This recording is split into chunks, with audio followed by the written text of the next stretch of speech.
Ya, salam teman-teman semuanya, selamat pagi dan selamat berjumpa lagi di channel ini.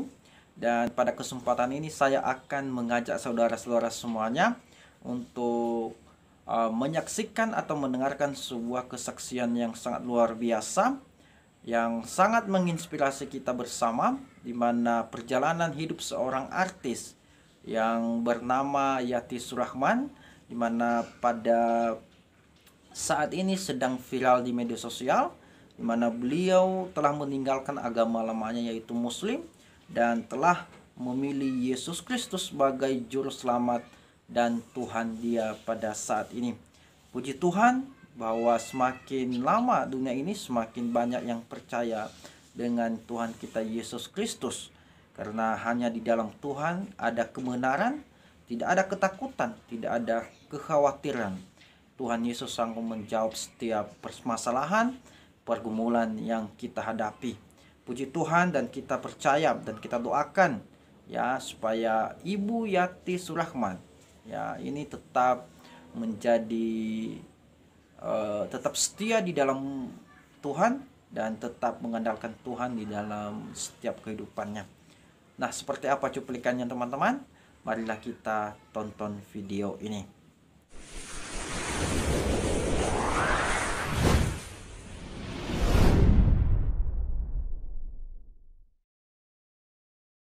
Lalu perjalanan hidup, umur 12 tahun, saya sangat sederhana, hanya melihat pohon Natal.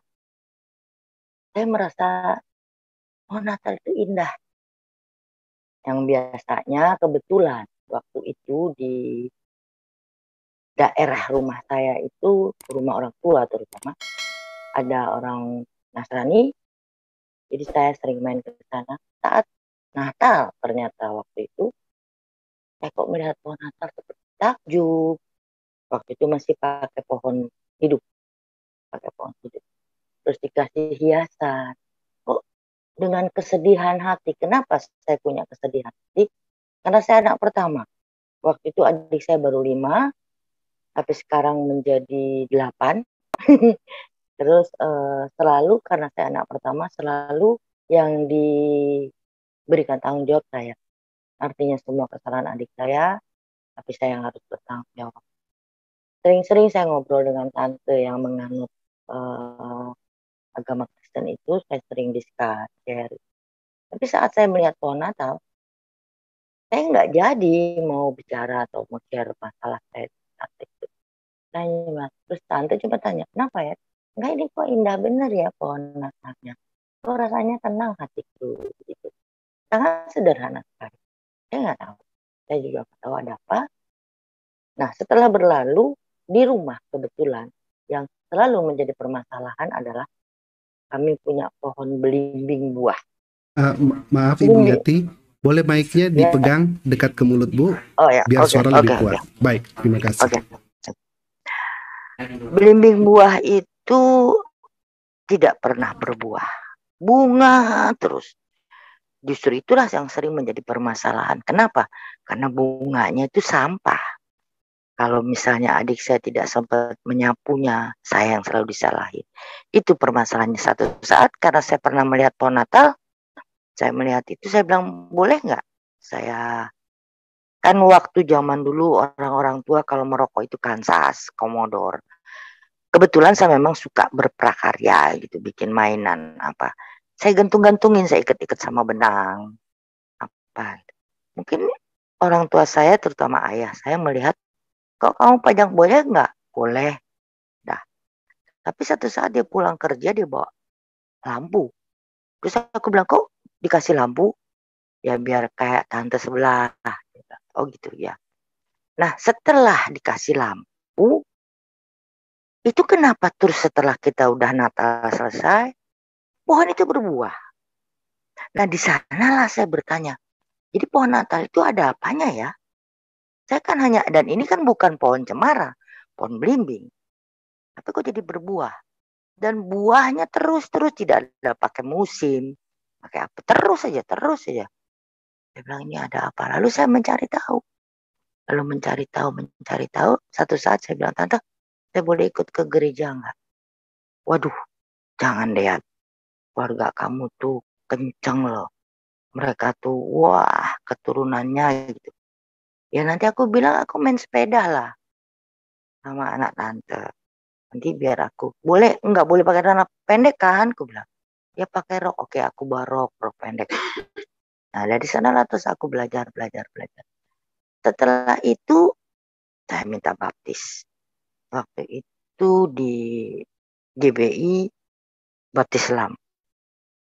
Berjalan saya memang belum berani mengakui waktu itu. Sampai sekolah selesai, sampai sudah di film, saya masih belum mengakui kalau saya sudah ikut Yesus.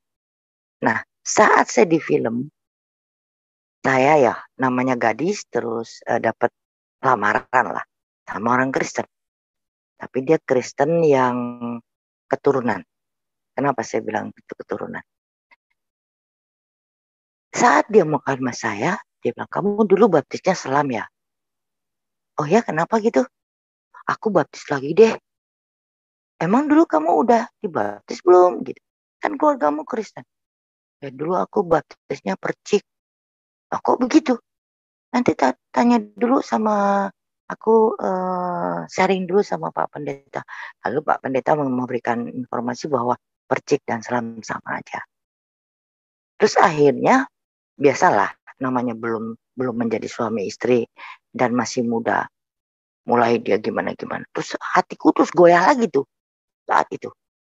Lalu akhirnya aku tanya, Mah, dulu kan aku memang udah khatam Quran, tapi kan nggak ada tuh arti Indonesianya. Jadi kayak udah ragu lagi tuh. Apa sih? Boleh nggak cari yang arti Indonesia gitu? Dan belum ada waktu itu. Aduh, gimana ya? Udah deh, kamu ikutin aja. Itu kan agama warisan. Waduh, kok sama ya? Sama calon suamiku gitu. Bilangnya agama warisan. Aku kan seneng guyon. Setauku warisan itu rumah bukan mah, atau tanah, atau mobil, atau uang. Ya pokoknya kamu ikutin aja ini warisan. Saya ikut Tuhan. Yang saya kepingin tahu, ini keluarga semua Jumat. Tapi maaf, sikap hidupnya kok saling menyakiti. Aku bilang gitu. Misalnya si Anu punya istri lagi, atau istrinya nyeleweng. Kalau saudara saya, apa begitu yang diajarkan? Aku belum kawin, masih anak-anak kan waktu itu umur 18, 19 lah. Karena di film aku umur 20. Ya kamu ikutin aja nih warisan. Akhirnya ya memang selama saya belum berani menyatakan bahwa saya Kristen, saya melakukan sembahyang. Tapi cuma gerak. Kamu nih kalau sholat kok cepet benar. Cuma gerak aja. Gitu. Setelah itu lama-lama akhirnya di calon saya ini, kamu berani nggak kawin lari? Iya, aku nggak mau masuk Islam. Aku kan keluargaku warisannya Kristen. Oh gitu. Aku doa lagi. Kamu benar sama aku. Karena kamu kemarin aja selama pacaran kamu adalah bikin sesuatu. Aku capek lah kalau kawin cerai. Aku kepengen kawin sekali. Berjalan. Akhirnya kita nikah. Tapi sebelum kita diresmikan, ya namanya masih muda. Saya sempet lah istilah mungkin bahasa umum ya. Kayak kumpul kebo gitu. Waduh, ini dosa lagi nih aku bilang.